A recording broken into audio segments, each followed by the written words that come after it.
आशाताईंचा आणि माझा हा अतिशय जवळचा संबंध होता।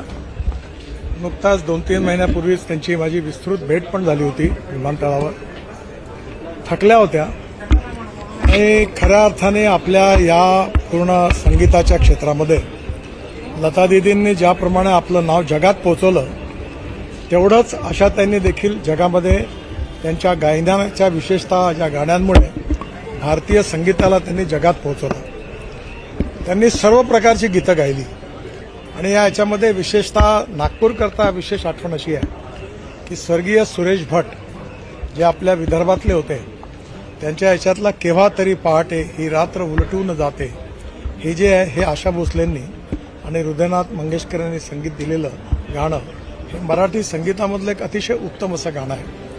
आशा त्यांनी अनेक भाषांमधून अनेक गीतं गायलीत आणि ती आजही आपल्या सगळ्यांच्या स्मरणात आहे आणि पुढल्या अनेक वर्ष भविष्यात देखील आपल्या सगळ्यांच्या स्मरणात राहतील। आशाताईंचा माझा अतिशय जवळचा परिचय होता। विशेषतः मला जेव्हा 61 वर्ष पूर्ण झाली तेव्हा मुंबईला त्या कार्यक्रमात आल्या होत्या आणि त्या कार्यक्रमात त्यांनी स्वतः त्यावेळी गीत गायलं आणि मला आशीर्वाद दिले।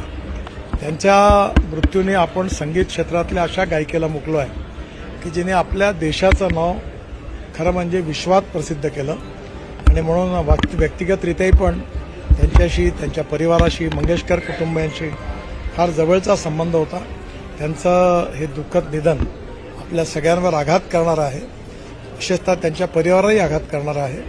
परमेश्वर हे दुःख सहन करण्याची त्यांना ताकशक्ती देव ही ईश्वरचरणी प्रार्थना करतो आणि आशाताईंना मी अतिशय दुःखद अंतःकरणाने श्रद्धांजली वाहतो। हिंदी में बताइए क्या यादें आपकी आशाताई भोसले के साथ? स्वर्गीय आशाताई का और मेरा पिछले अनेक सालों का बहुत ही नज़दीकी संबंध रहा है।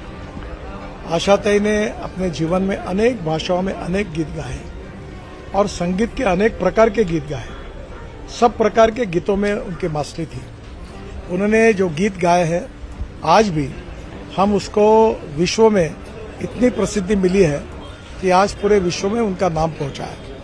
जिस प्रकार से लता दीदी ने अपने गायन कला के द्वारा हमारे देश का नाम बड़ा किया है वैसा ही आशाताई ने भी बड़ा किया है। मुझे बहुत खुशी है विशेष रूप से कि जब वो संगीत में गाती थी और जब उनका एज हुआ था तो मैं उनको कहता था कि आप मत गाइए। वो मुझे कहती थी कि नहीं, मैं जब तक हूँ तब तक मैं गाती रहूँगी। जिद्द मैंने उनके व्यक्तित्व में देखी और आखिर तक उन्होंने संगीत और गीत इस विषय के लिए अपना जीवन समर्पित किया था और बड़े आनंद और खुशी के